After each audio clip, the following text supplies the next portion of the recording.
Hi, I'm Marty Nemko. I'm just putting the finishing touches on my 33rd book. It's called In a Word, my candor on 102 words, and I've divided them into sections. The first section are words related to fun, and I thought I would share with you the words in that section, about a dozen words. The first one is travel. Think back to your last vacation. If you're like most people, the days before are stressful because you're trying to cram it all in. Plus, you may have to get someone to care for the plants, or the dog, or both. Now, assuming you're flying, you're driving to the airport, leaving extra time because traffic in many metros has gone from unpredictable to reliably teeth-gnashing.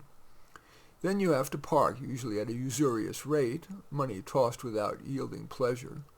Next, you schlep to the TSA line, hoping you'll make your plane, but that it won't be delayed. Now it's time to play the seatmate lottery game. Jackpot, you avoided the blabbermouth and the shrieking baby.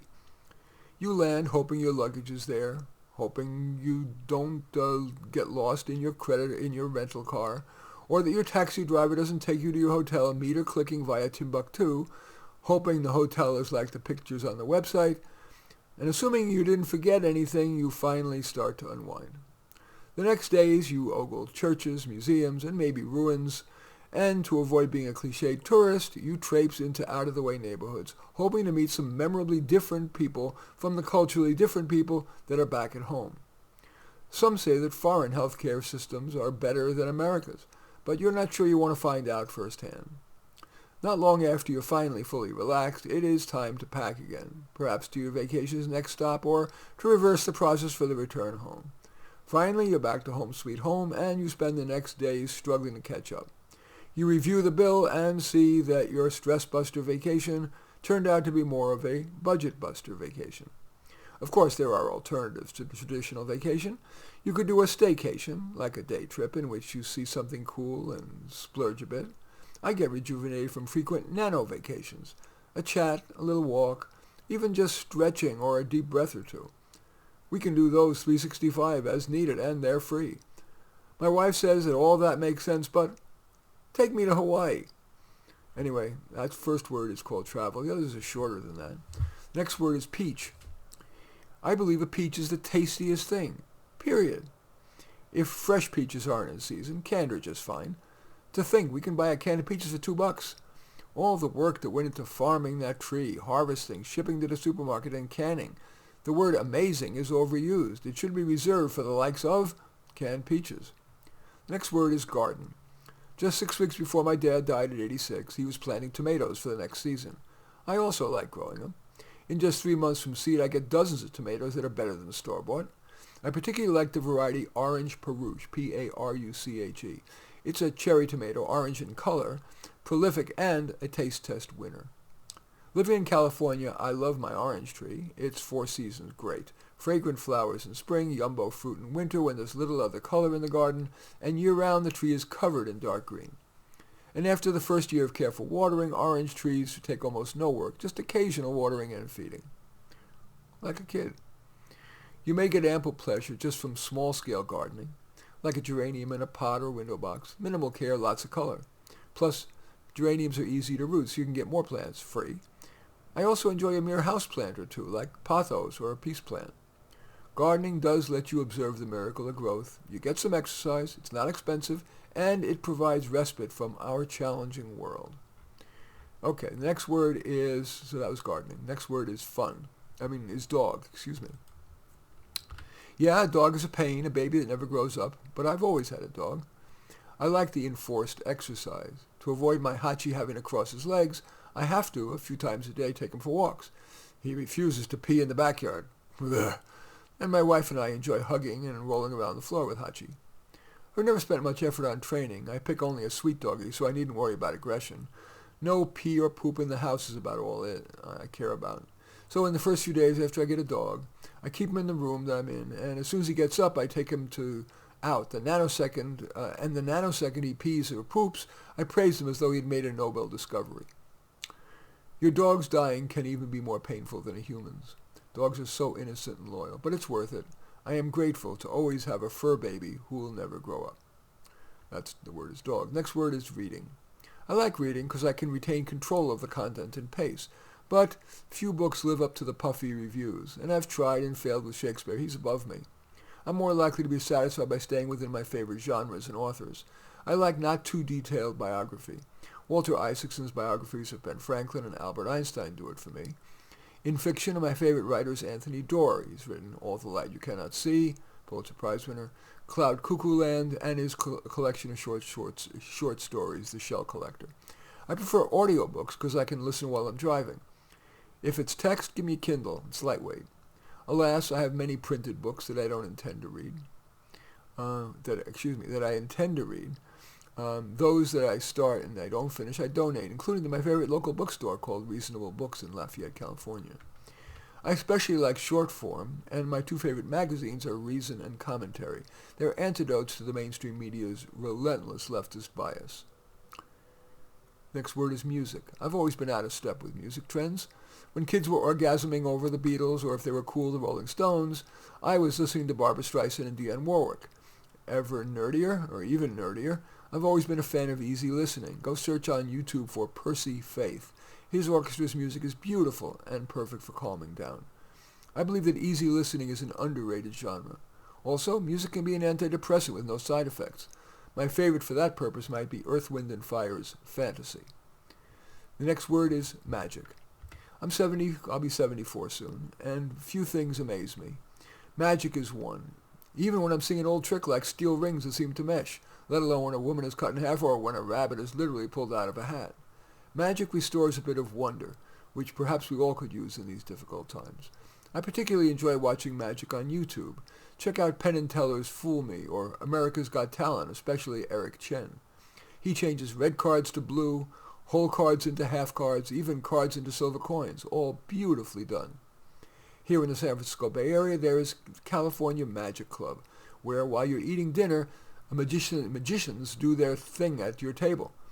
Amazing to me. Then there's a headliner. Most cities have such places, and if you're planning a trip to Vegas, that is a capital of magic. Next word is writing. I'm not sure that writing can be taught. Writing is thinking written down, and efforts to improve thinking have largely failed. Sure, you can be taught basics like the 5-paragraph essay structure, and in fiction, keys to creating good characters, but teaching most wannabes to become publishable, that could be lottery odds. A parallel example, I can't draw more than stick figures, and even if I took a bachelor's degree in studio art, I'm sure I'd still suck. In contrast, from age 5, I could play the piano, by ear, well. So if writing's been a struggle for you and you're not praised routinely for your writing, consider redirecting to something you're naturally better at. And truth is, even if you are a fine and efficient writer, you're unlikely to make a living at it unless you're writing annual reports or ad copy. Journalism jobs have long been dying, and AI will be a long, thick nail in writing careers' coffins. I write not for money, but because it's pleasurable, clarifying, and maybe edifying or entertaining to at least a few readers. Next word is theater. Live theater can't compete with movies, but getting involved in your local community theater can be rewarding, whether it's behind the scenes as a costumer, light and sound person, prop master, or on stage. It's exciting to be part of a project that after weeks of intense but fun work come to public fruition. As an audience member, community theater is usually surprisingly good, certainly for your $20 or $30 compared with many times that to see most professional productions. Another appeal is that most community theaters are small, so you're within a few rows of the front. Also, community theaters tend to do plays that are accessible rather than often difficult stuff that many professional theaters focus on. Next word is baseball. One of my childhood's highlights was going to a baseball game. One time I even caught a foul ball from Elston Howard, the Yankee catcher. I'm no longer a sports fan except for lower division high school basketball, where the kids are in it just for the love, and the games are just 90 minutes long. Major League Baseball, even with the recent speed-up rules, averages almost 3 hours, largely because each of the 18 half innings is larded with 2 minutes of commercials. It's probably unrealistic for me to call for a reduction in that, but I would change 4 balls and 3 strikes to 3 balls and 2 strikes. That would both speed the game and yield more hitting, which is what most fans want to see. Another reason I stopped being a fan is what's called free agency. Curt Flood, a player for the St. Louis Cardinals, got traded to the Philadelphia Phillies, and he refused to show up, despite Major League contracts requiring all players to stay with their team so that fans could build loyalty to the team. If players are willing to run away because they don't like their team or another team offers a little more money to the already rich players, it's a net loss to the game. The player gets to come and go as he pleases, but millions of fans lose a core basis for rooting for a team. The next word is Rotary. Some people make fun of service clubs like Rotary, Kiwanis, and the Shriners with their fezzes and commercials, which use a sick child to pitch for donations. And yet, my wife is a Rotarian. Rotary chapters are groups of people who run small businesses or otherwise live middle-class lives. They get together regularly for socializing and to raise money for charity. They're unsung heroes, people who make this country run and pay the most painful share of taxes. It's not cool to be in a service club, but their members deserve more respect, fez or not. A side point, while Seroptimist, another social club, has been allowed to stay all women, Rotary and Kiwanis have, perhaps under pressure, become co-ed. In addition, the Boy Scouts of America has now changed its name to Scouts of America, while the Girl Scouts are allowed to continue to be called Girl Scouts. This is part of the demalification of America and seems unfair. The next word is piano. The piano is my favorite instrument because it's a whole orchestra in one. Most aspiring pianists would like to be able to saunter to the keyboard and play anything they could hum by ear. I can do that, and here's how I learned. I started by plunking out trial and error the melody of Mary Had a Little Lamb until I got it right. Each try gave me feedback. Wrong, wrong, wrong, right, wrong, wrong, right. It was training my ear. Then, again by trial and error, I tried to add a harmony note in the left hand. Next, I played along with records, again starting with just the melody, and that's how I became a professional wedding and hotel bar pianist. You want to try that method? The next word is accompanying. On the piano, I have accompanied some fine singers, and here's what I know about accompanying. The singer must know that he or she can trust you to be loud and full enough to be of full support, but not so loud as to overwhelm. Reassure that you also will follow her rubatos, that is, the small changes in tempo that she makes. Tip, be a small fraction of a second behind the singing, so you needn't guess when to play and with what volume. That requires you to listen really well, note by note. You have to be enmeshed in pace, volume, feel, and intensity with the singer. That's easier if you can play by ear rather than having to adhere to sheet music. Good singers will sing the same song differently every time, which is part of why you have to continue to listen carefully, even if you've accompanied the singer many times. And those are my thoughts on accompanying. And finally, knitting. I've never knit anything, but romanticize it, the comfort, the creativity, the control. You're not relying on anybody. I also like the idea of the knitting circle in which people get together and chat while producing something that could end up an heirloom. I've never imagined a man knitting, let alone joining a knitting circle. I wonder what would happen if a guy showed up. Would he be welcomed? Would it destroy the female bonding, the sisters supporting sisters thing? I wrote a short story about a widower who was lonely and also wanted to do something with his hands. He was too shy to take a knitting class or join a knitting circle, so at a knitting store's bulletin board he left an index card that said, "Seeking a knitting tutor." A woman responded and invited him to her house. He was surprised that a woman would allow a strange man into her home, but when he arrived he realized why. She was bedridden. But she patiently taught him how to knit, and eventually they were knitting in more ways than one.